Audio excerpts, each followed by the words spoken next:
Bismillahirrahmanirrahim. Assalamualaikum warahmatullahi wabarakatuh. Perkenalkan, saya Nabila Alicia, NPM 10.117.187 dari Fakultas Kedokteran, Program Pendidikan Sarjana Kedokteran.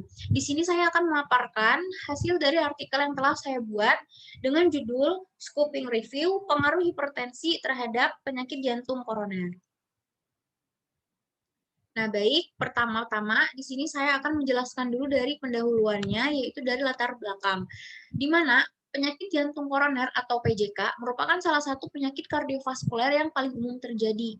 Nah, berdasarkan data dari WHO pada tahun 2016, mengatakan sekitar 7,4 juta kematian karena penyakit kardiovaskuler disebabkan oleh PJK. Kemudian, berdasarkan survei dari SRS 2014, bahwa di Indonesia PJK ini merupakan penyebab tertinggi kedua kematian. Jumlahnya mencapai 12,9%. Nah, faktor risiko yang bisa mengakibatkan munculnya PJK ini terbagi menjadi dua, yaitu faktor risiko yang bisa diubah dan yang tidak bisa diubah. Nah, hipertensi termasuk salah satu faktor yang dapat diubah yang paling sering terjadi. Sehingga di sini saya tertarik untuk meneliti yaitu pengaruh antara hipertensi terhadap penyakit jantung koroner. Sehingga tujuan penelitian yaitu adalah mengetahui apakah ada pengaruh hipertensi terhadap penyakit jantung koroner. Nah, di mana jenis penelitian yang saya gunakan yaitu adalah scoping review. Di mana scoping review itu merupakan sintesis dari studi literatur yang komprehensif dan sistematik dengan cara mengidentifikasi, menganalisis, dan juga mengevaluasi tulisan ilmiah. Nah, di mana dari scoping review ini saya mencari yaitu literatur dan juga tulisan ilmiah, yaitu dengan memasukkan kata kunci hipertensi dan juga penyakit jantung koroner.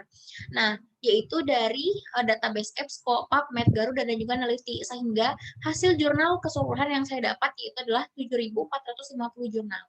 Nah, setelah itu saya melakukan proses screening, yaitu dengan memasukkan dari kriteria inklusi, sehingga didapat yaitu sekitar 284 artikel. Nah, kemudian setelah itu saya memasukkan dari kriteria eksklusi, sehingga didapat artikel yang sesuai, yaitu berjumlah 5 artikel. Sehingga artikel yang eligible untuk digunakan yaitu berjumlah 5 artikel. Nah, berikut adalah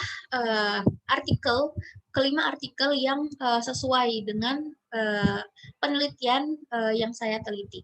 Nah, di mana di sini itu bahwa kelima dari artikel ini itu mengatakan bahwa terdapat adanya pengaruh antara hipertensi dan juga penyakit jantung koroner.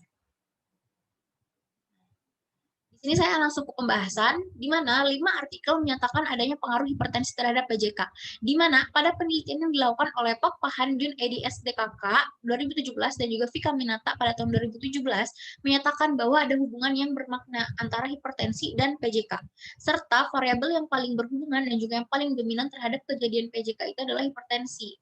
Nah, hal ini juga sesuai pada penelitian yang dilakukan oleh Windy G. Amisi DKK 2018 yang menyatakan bahwa penderita hipertensi berisiko lebih meningkat 2,6 kali mengalami PJK dibanding yang tidak mengalami hipertensi. Nah, sedangkan pada penelitian yang dilakukan oleh Titi Saparina 2019 mengatakan bahwa ada hubungan yang sedang antara hipertensi dengan penyakit jantung koroner. Nah, hal ini dikarenakan terdapat pasien yang tidak menderita hipertensi namun tetap terkena PJK dikarenakan oleh faktor pemicu yang lain seperti pola makan yang tidak baik dan berat badan yang berlebih sehingga dapat memicu dari pembentukan aterosklerosis. Kemudian pada penelitian yang dilakukan oleh I.C. Johannes pada tahun 2019 mengatakan bahwa ada hubungan riwayat hipertensi dengan PJK. Nah, di mana dia menyatakan sebanyak 62 responden atau 76,5% dengan kasus PJK memiliki riwayat hipertensi dengan jangka waktu menderita hipertensi selama lebih dari sama dengan 10 tahun sebelum terkena PJK. Nah, hipertensi ini dapat menyebabkan penyakit jantung koroner akibat adanya kenaikan tekanan darah yang berpengaruh terhadap peningkatan tekanan pada dinding arteri. Nah, jika keadaan ini terjadi secara terus-menerus selama beberapa kurun waktu, maka akan merusak endotel yang pada akhirnya akan memicu pembentukan dari aterosklerosis. Nah, maka di sini saya menyimpulkan dari kelima artikel tadi bahwa ada pengaruh hipertensi dengan penyakit jantung koroner. Dan saran yang saya sampaikan yaitu untuk penelitian yang ke depan yang lanjut bahwa harus melakukan penelitian lebih lanjut dengan metode cohort. Nah, karena pada artikel yang saya temukan itu hanya terdapat jenis penelitian yang memakai case control study dan juga cross sectional, sehingga harus dilakukan dengan metode cohort. Dan yang kedua itu melakukan penelitian menggunakan database lebih banyak dan memakai artikel yang berbahasa Inggris. Nah, baik, mungkin sekian dari saya. Terima kasih. Wassalamualaikum warahmatullahi wabarakatuh.